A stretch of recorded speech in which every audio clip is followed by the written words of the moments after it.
Hola, ¿cómo están? Yo soy Marcelo Mensales, doctor Chelo, y el día de hoy haremos una introducción y hablaremos de las generalidades del sistema circulatorio. Muy bien, hablaré de la definición y función del sistema circulatorio, las características del tórax y mediastino, los bordes, caras y características del corazón, focos de auscultación, irrigación arterial del corazón y el sistema de conducción cardíaco.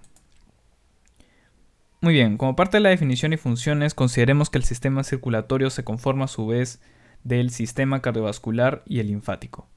Entre las funciones del sistema cardiovascular tenemos abastecer a los tejidos de sangre y proporcionar nutrientes esenciales a las células para el metabolismo y eliminar los productos de desecho de las células, como por ejemplo el dióxido de carbono. También tenemos importante regulación de la presión arterial, ya que por medio de la presión arterial es que garantizamos una adecuada perfusión e irrigación de todos los tejidos. Así que es muy importante que el sistema cardiovascular también tenga una serie de mecanismos para regular la presión arterial, como ya hemos visto en un video del canal. También ayudará al transporte de hormonas desde las glándulas endocrinas hasta sus lugares de acción en sus tejidos diana o tejidos blanco, como por ejemplo la insulina, ¿no? Una importante hormona del metabolismo de la glucosa que también ya hemos revisado en el canal.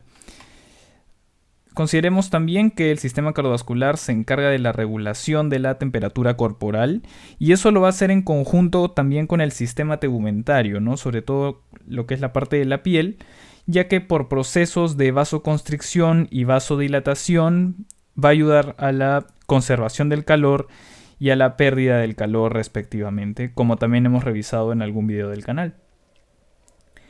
Entre las funciones del sistema linfático tenemos que se encarga de llevar el exceso de líquido intersticial y proteínas para que vuelvan al compartimento vascular. Además de participar en el transporte, por ejemplo, de los kilomicrones luego de la respectiva digestión y absorción de los lípidos. Es una importante función también del sistema linfático. Así que consideremos que el sistema cardiovascular se conforma a su vez del corazón y los vasos sanguíneos que transportan sangre, entre los que tenemos a las venas y arterias, y hablaremos mucho más en profundidad en próximos videos, pero esto es importante, ¿no? El sistema cardiovascular transporta la sangre y el sistema linfático se conforma de ganglios y vasos linfáticos que transportan linfa, ¿correcto? Así que claramente el sistema cardiovascular y el linfático son distintos, ¿no? Tienen diferentes funciones, pero ambos conforman el sistema circulatorio. Muy bien, tenemos que hablar un poquito, unas pinceladas de la parte fisiológica, que viene a ser lo que son los circuitos. Consideremos que el corazón es una bomba electromecánica que va a permitir que se distribuya la sangre a través del cuerpo, ¿no? Así que habíamos visto, sobre todo por la parte del sistema cardiovascular, que se encargaba de eso, ¿no? De brindar un adecuado aporte de sangre a todos los tejidos acorde a sus demandas metabólicas para abastecerlos de nutrientes y a su vez eliminar los desechos, ¿no? Así que empecemos con el circuito sistémico o mayor. Se le dice así porque es el circuito que va a llevar la sangre a los demás tejidos, ¿no? La sangre rica en nutrientes, oxígeno sobre todo, para que éste sea utilizado por procesos metabólicos en las células. Así que empezamos a nivel del ventrículo izquierdo. El ventrículo izquierdo se contrae, ¿no? Conforme a esta bomba izquierda y eyectará la sangre hacia la aorta, y esta tiene que pasar previamente por una estructura valvular que se llama válvula aórtica, ¿no? Luego la sangre oxigenada va a través de la aorta y sus ramas y llega a la circulación sistémica y irá recogiendo una serie de productos de desecho, como sobre todo el dióxido de carbono, de los tejidos, y por medio de la sangre venosa, que sobre todo se caracteriza por ser sangre desoxigenada, a través de las venas cavas, tanto superior como inferior, llegará a la aurícula derecha. Luego, en la aurícula derecha, la sangre va a pasar a través de la válvula tricúspide al ventrículo derecho. El ventrículo derecho igual se contrae y pasará a llevar esta sangre desoxigenada a través de otro circuito que se le denomina circuito menor o circuito pulmonar. Así que se inyecta la sangre, va a través de la válvula pulmonar y a través de las arterias pulmonares llegará la sangre desoxigenada a los pulmones. ¿Para qué? Para que por medio de la exhalación se elimine el CO2, dióxido de carbono, y ingrese nuevamente el oxígeno. Así que tenemos nuevamente una sangre oxigenada que va a través de las venas pulmonares hacia la aurícula izquierda, ¿no es cierto? Y finalmente se va a repetir este circuito sistémico, ya que la sangre va a pasar a través de la válvula mitral hacia el ventrículo izquierdo, para empezar nuevamente el circuito mayor o sistémico. Muy bien, ahora hablaremos acerca de las características del tórax y mediastino. Muy bien, el tórax es una estructura muy importante, ya que permite la protección de los pulmones y el corazón, además de otras estructuras.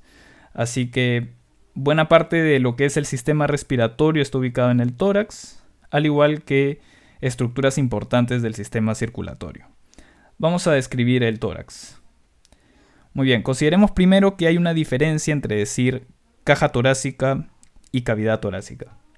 La caja torácica fundamentalmente se constituye de estas estructuras óseas que estamos viendo aquí, que vienen a ser las costillas y el esternón. Ahora vamos a describir sus partes.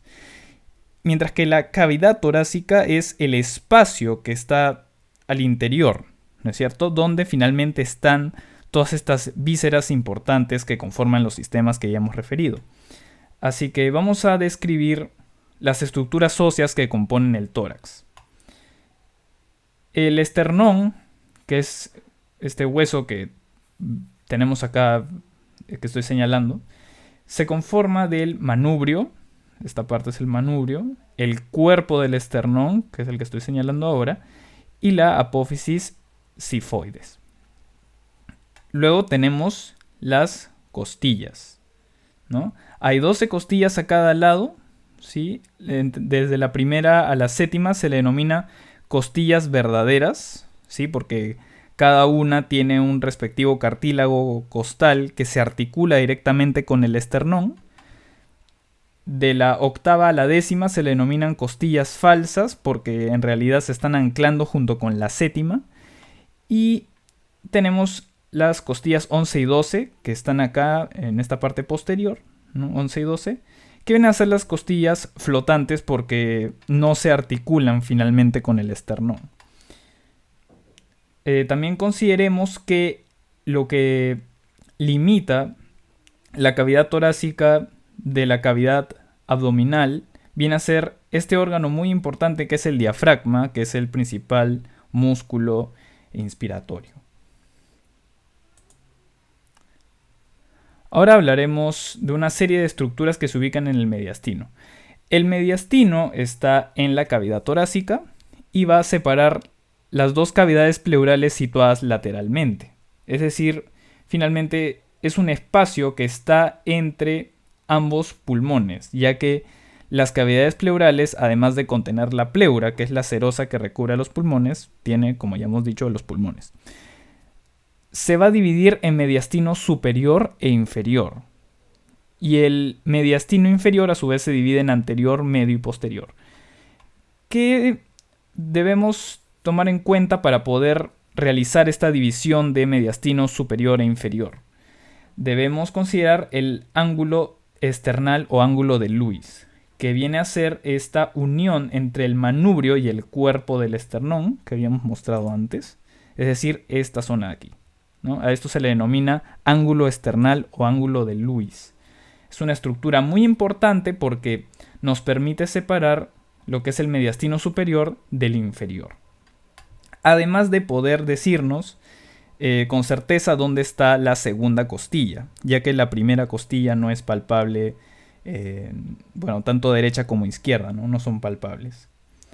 Así que el ángulo esternal es un punto de referencia muy importante, ¿no? Como ya hemos referido, y también nos ayudará a ubicar los focos de auscultación que después vamos a explicar. Así que debemos recordar una serie de estructuras de importancia que se ubican en el mediastino.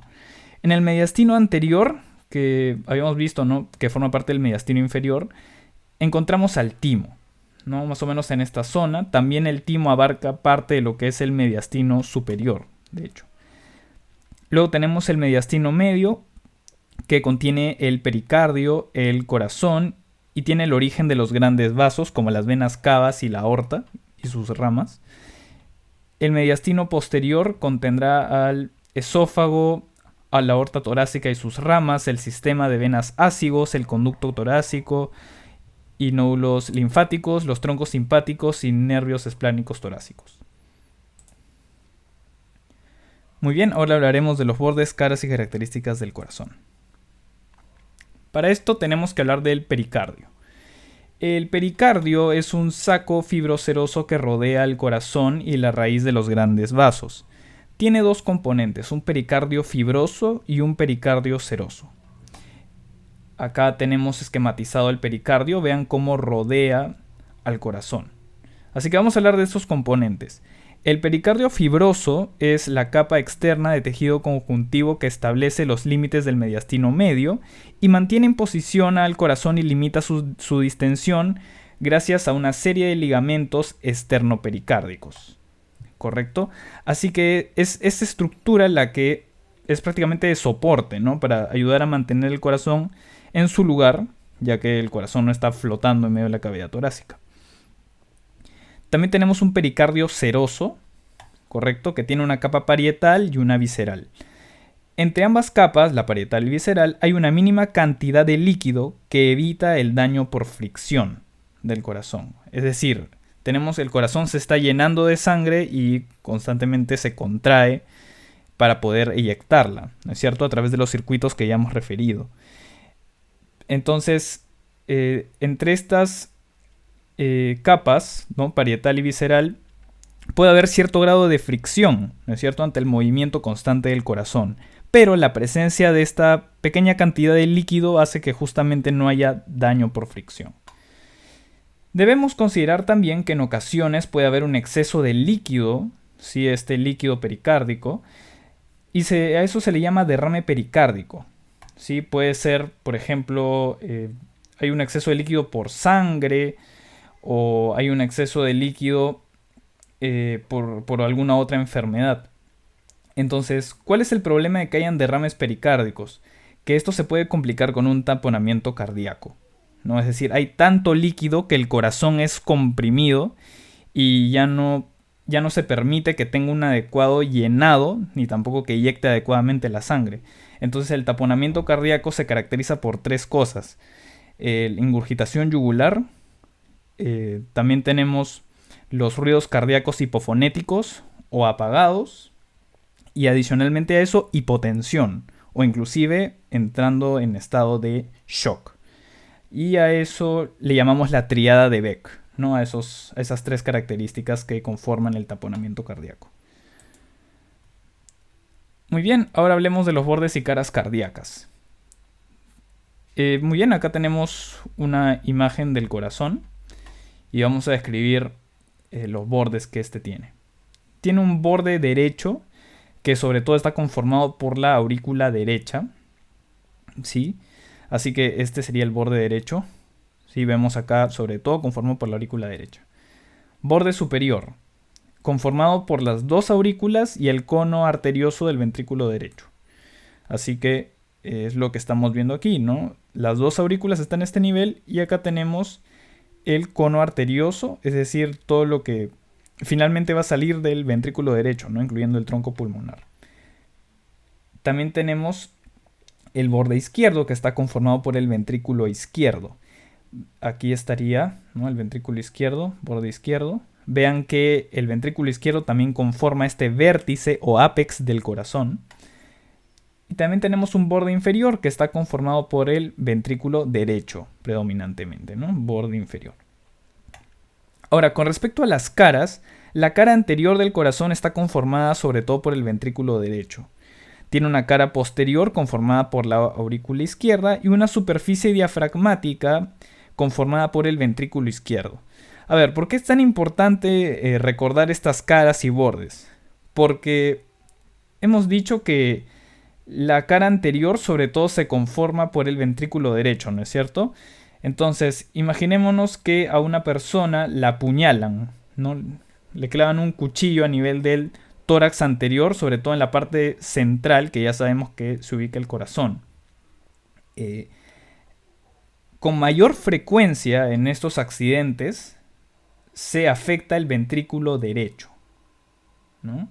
Así que por eso, ¿no? Tiene lógica porque habíamos dicho que la cara anterior se conforma sobre todo el ventrículo derecho. Por lo tanto, el ventrículo derecho es la cavidad que más se suele afectar en el caso de un apuñalamiento en tórax anterior. Ahora hablaremos de la proyección del corazón en el tórax anterior. Muy bien, en el caso del borde derecho, este va desde el borde superior del tercer cartílago costal hasta el sexto cartílago costal derecho. Sí, acá estaría borde derecho. Recuerden que sobre todo se conforma por la aurícula derecha. El borde inferior que va desde el sexto cartílago costal hasta el ápex o vértice del corazón. Y entonces la gran pregunta aquí es, ¿en qué parte se ubica el ápex? ¿No es cierto? El ápex se ubica en el quinto espacio intercostal a nivel de la línea medio clavicular. Si es que elegimos un punto medio en la clavícula y trazamos una línea, si es que ubicamos el quinto espacio intercostal en esa línea, ahí suele encontrarse el ápex o vértice del corazón, que lo conforma sobre todo el ventrículo izquierdo. Ahora, el borde izquierdo va desde el ápex hasta el borde inferior del segundo cartílago costal izquierdo, y el borde superior que va desde el borde inferior del segundo cartílago costal izquierdo hasta el borde superior del cartílago costal derecho, ¿no? Acá tenemos borde superior, borde izquierdo, borde inferior, borde derecho. Muy bien, ahora veamos las características externas del corazón. Acá tenemos, un esquema del corazón y acá están las estructuras que más o menos había referido cuando hablamos de los circuitos, ¿no? Acá estaría el ventrículo izquierdo, que eyecta la sangre a través de la válvula aórtica hacia la arteria aorta y sus ramas, ¿no? Y acá tenemos el ventrículo derecho, que al contraerse eyecta la sangre que pasa a través de la válvula pulmonar hacia el tronco pulmonar, ¿no? La arteria pulmonar que llevará todo esto a los pulmones. Luego la sangre regresa a través de las venas pulmonares hacia la aurícula izquierda. Y esta sangre rica en oxígeno luego va a pasar a través de la válvula mitral, ¿no? A su vez, cuando ya se eyectó la sangre rica en oxígeno a través de la aorta y sus ramas desde el ventrículo izquierdo, esta va a regresar por medio de la circulación venosa, ¿no? Hacia la aurícula derecha, y luego la sangre va a pasar a través de la válvula tricúspide, ¿no? Hacia el ventrículo derecho. Así que es importante recordar esas estructuras valvulares, ¿no? Además, vamos a describir en esta parte algunos reparos anatómicos importantes a tomar en cuenta cuando hablamos del corazón. Veamos que el corazón tiene una serie de depresiones externas que vienen a ser surcos. También vean que tiene una gran cantidad de grasa adherida a sí mismo. Esto no ocurre por obesidad o porque hay un problema con el colesterol. No, sino consideren que sobre todo el corazón obtiene su energía, ¿no? Las células que conforman el corazón obtienen energía a partir de los ácidos grasos, ¿no? Más que la glucosa. Por eso es que es importante que el corazón tenga esta cierta cantidad de grasa adherida a sí mismo. Muy bien, volvamos a los surcos entonces. Estas depresiones externas encontramos sobre todo 3 surcos. Hay un surco coronario y también hay un surco interventricular anterior y hay uno posterior. Así que hablemos del surco coronario. El surco coronario separa las aurículas de los ventrículos y contiene a la arteria coronaria derecha, la vena cardíaca menor, el seno coronario y la rama circunfleja de la arteria coronaria izquierda. De estas estructuras también hay que recordar un poquito el seno coronario, porque es este seno el que recoge prácticamente toda la sangre venosa del corazón, a excepción de las venas cardíacas tebesianas, ¿no? También tenemos los surcos interventriculares anterior y posterior, que separan a los dos ventrículos.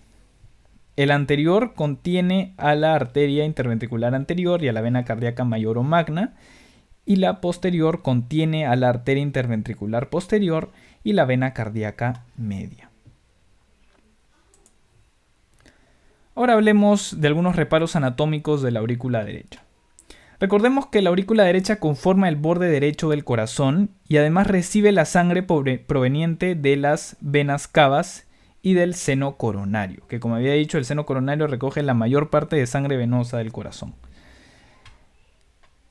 Dentro de la aurícula derecha, consideremos que hay esta estructura que se le denomina la cresta terminal, que divide la parte lisa de la parte rugosa de la aurícula, ¿sí? Entonces hay una parte lisa y hay una parte rugosa. La parte rugosa deriva de la aurícula primitiva y forma lo que se conoce como músculos pectíneos. Y acá lo estamos viendo en esta imagen, ¿no? Esta viene a ser la parte rugosa de la aurícula derecha y vemos que tiene como este relieve y a eso se le denomina músculos pectíneos. La parte rugosa deriva embriológicamente de la aurícula primitiva, ¿sí? La aurícula que estaba presente en el desarrollo del corazón. Y también la parte lisa de la aurícula derecha deriva del cuerno derecho del seno venoso, ¿correcto? Al igual que el seno de las venas cavas. Con respecto al ventrículo derecho, recordemos nuevamente que forma la mayor parte de la cara anterior del corazón, por eso es que se suele afectar en casos de apuñalamiento en el tórax anterior. Su tracto de salida se le denomina cono arterioso y presenta, a diferencia de la aurícula que tenía los músculos pectíneos, el relieve a nivel de los ventrículos se le denomina trabéculas carnosas. ¿Ok? Lo característico también del ventrículo derecho es que tiene 3 músculos papilares, uno anterior, uno posterior y uno septal. ¿Por qué es importante hablar de estos músculos papilares? Porque a partir de estos músculos papilares nacen unas cuerdas tendinosas que ayudan a mantener la válvula tricúspide cerrada, ¿correcto? Necesitamos que la sangre, ¿sí? Cuando hablamos del circuito menor o pulmonar, necesitamos que la sangre pase de la aurícula derecha hacia el ventrículo derecho, ¿no? Y luego del ventrículo derecho hacia el tronco pulmonar. Muy bien, pero algo que no queremos para nada es que la sangre regrese del ventrículo derecho a la aurícula derecha, ¿no? Eso estaría muy mal.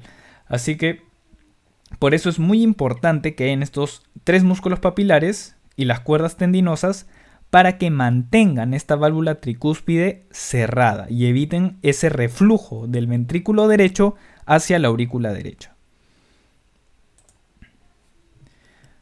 Luego tenemos aquí la aurícula izquierda.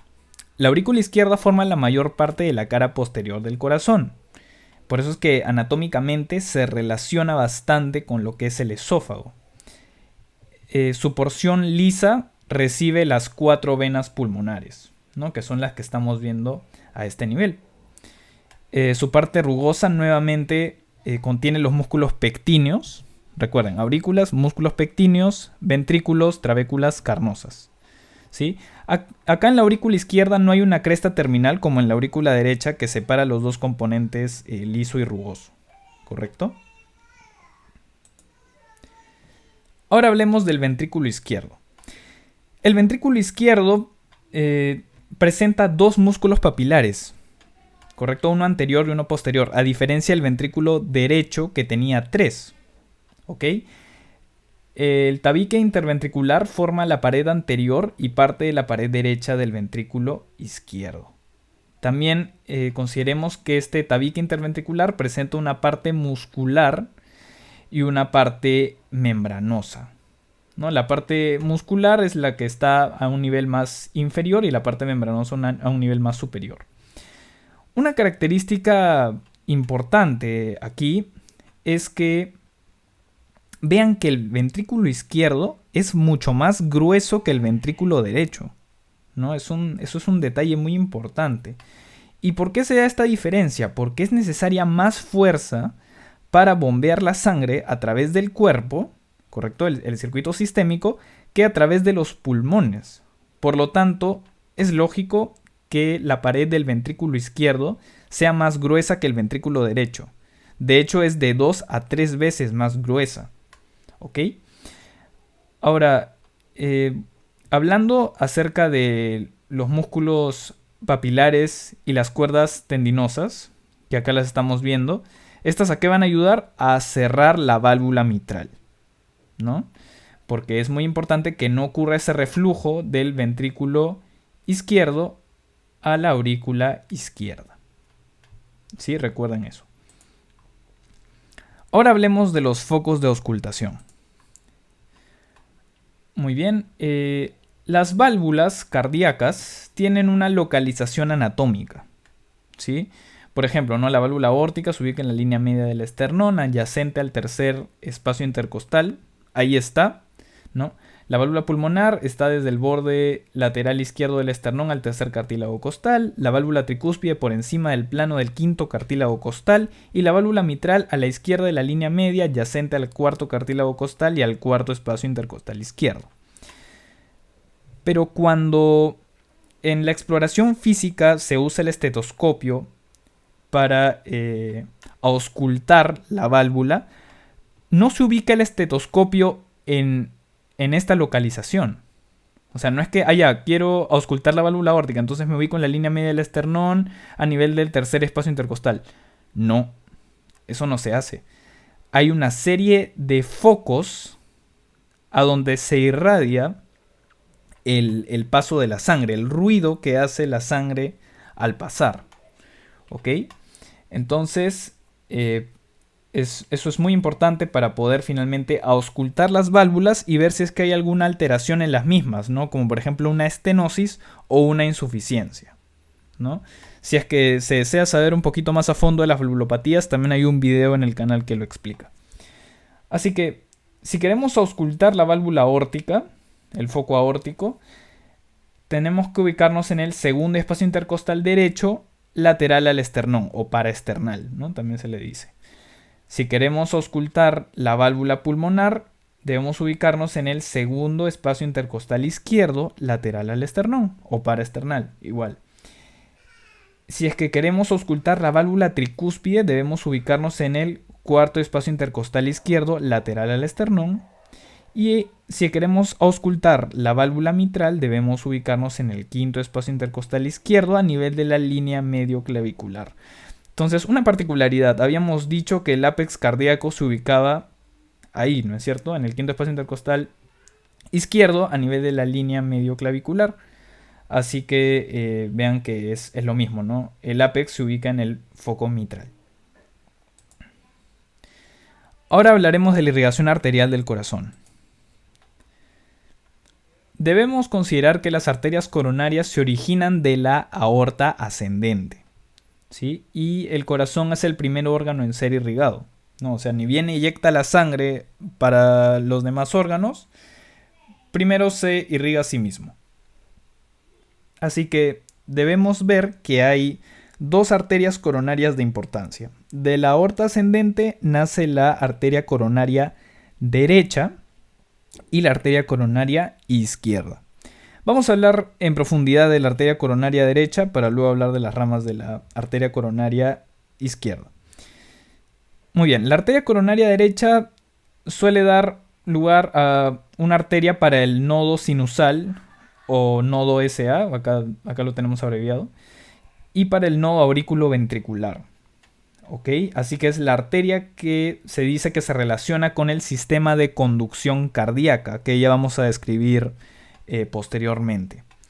Consideremos que en algunas ocasiones esta arteria para el nodo sinusal puede estar ausente y de hecho emerger desde la arteria coronaria izquierda de forma más específica de su rama circunfleja.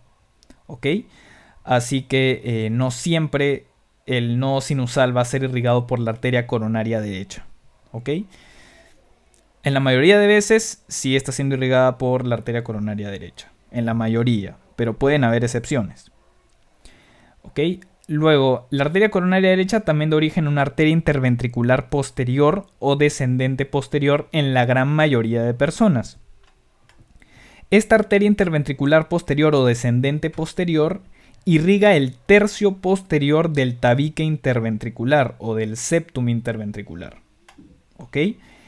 Y también da origen a una arteria llamada marginal derecha.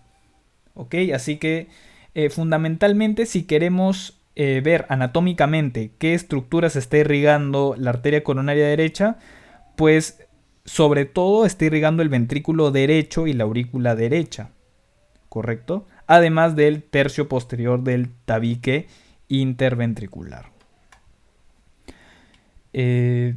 También consideremos que esta arteria, la interventricular posterior, está irrigando la cara inferior o diafragmática del corazón, ¿ok? Que sale de la arteria coronaria derecha. Ahora, con respecto a la arteria coronaria izquierda, tiene una rama circunfleja que da origen a la arteria marginal izquierda. Y esta rama circunfleja irriga sobre todo lo que es la aurícula izquierda y parte de la cara inferior del corazón, una parte. Y también tenemos una arteria muy importante, que es la arteria interventricular anterior o descendente anterior. ¿Ok? ¿Por qué hago tanto énfasis en esta arteria? Porque irriga los 2/3 anteriores del tabique interventricular. ¿Correcto? Y también esta arteria interventricular anterior o descendente anterior da origen a una rama diagonal. Al hablar de irrigación del corazón, debemos hablar de lo que es la dominancia cardíaca. La dominancia cardíaca depende del vaso del cual se origina la arteria descendente posterior o interventricular posterior. Si es que esta arteria se origina de la arteria coronaria derecha, como yo había dicho la mayoría de las veces, ocurre así, se dice que ese corazón tiene dominancia derecha. ¿Ok?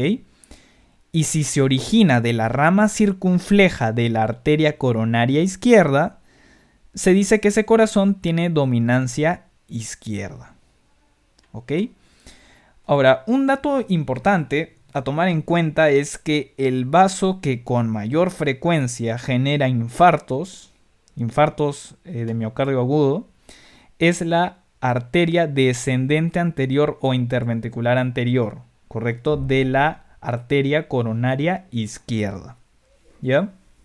Esto es muy importante, ¿no? Porque recuerden que la causa más frecuente de cardiopatía isquémica es aterosclerosis, ¿no? Entonces, ¿dónde suele haber aterosclerosis?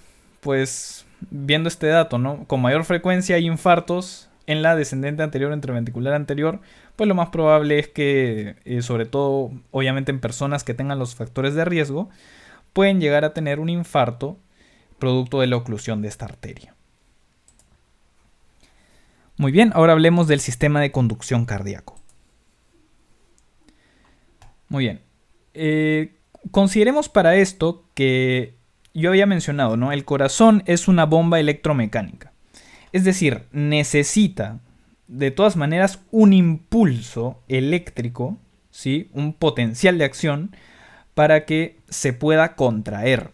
Y eso lo va a hacer su sistema de conducción. ¿Correcto? De hecho, el corazón tiene un sistema de conducción que es tan propio del corazón que, o sea, siempre a mí me gustó la frase de que el corazón baila solo, ¿no es cierto? Solamente requiere de este nódulo sinusal o nodo sinusal para que se empiece a contraer, ¿no? Y a tener una adecuada frecuencia cardíaca. Así que describamos en detalle este sistema de conducción. Empecemos con el principal marcapasos del corazón. Este es el nodo sinusal o sino auricular o nodo de Keith y Flack. Es el principal marcapasos del corazón, como ya he mencionado, y mantiene la frecuencia cardíaca ¿sí? Entre 60 y 100 latidos por minuto. Si es que se superan estos 100 latidos por minuto, se llama taquicardia. Si es que es menos que estos 60 latidos por minuto, se llama bradicardia, ¿no? Un dato clínico ahí. Está localizado en posición subepicárdica. ¿Ok? Importante, a nivel histológico, en una posición subepicárdica. También consideremos que este nodo sinusal está localizado anatómicamente en el extremo superior de la cresta terminal. Recuerden que la cresta terminal dividía el componente liso del rugoso de la aurícula derecha. Específicamente, el nodo sinusal está ubicado en la unión de la aurícula derecha con la vena cava superior. ¿Ok? Ahora, sigamos. Del nodo sinusal salen una serie de vías internodulares o tractos internodales, ¿no? Que van a conectar con el nodo aurículo-ventricular o nodo de Ashov-Tawara. ¿Ya? Este nodo es muy importante porque genera un retraso que permite un adecuado llenado ventricular. Imaginémonos que el corazón se contrae constantemente sin tener un adecuado retraso que garantice el llenado ventricular. Pues no podría nuestros tejidos recibir un adecuado aporte de sangre, ¿sí? Y por eso es que es muy importante este retraso, ¿ok? Luego del nodo aurículo-ventricular o de Ashov-Tawara, sale el haz de His, ¿no? Así se le llama, haz de His, que tiene una rama derecha y una rama izquierda. Acá tenemos rama izquierda, rama derecha, ¿ok? Y luego dará origen a estas fibras de alta velocidad que se llaman fibras de Purkinje, que se encargan de la transmisión del impulso más rápida y están localizadas en posición subendocárdica. Ahora, otra particularidad a tomar en cuenta es que la localización anatómica del nodo aurículo-ventricular es dada por el triángulo de Koch. ¿Ya? ¿Cuáles son los componentes del triángulo de Koch? Tenemos el tendón de Todaro, la válvula septal de la válvula tricúspide y la válvula del seno coronario. ¿Sí? Si es que hacemos el dibujito, ¿no?, del triángulo, finalmente nos quedaría algo así, ¿no? Lo que estoy graficando, ¿no? Y justamente, finalmente rodea ese triángulo al nodo aurículo-ventricular. Muy bien. Eso sería todo. Espero que les haya servido. Dale tu like, suscríbete y ya nos vemos en el próximo video. Gracias.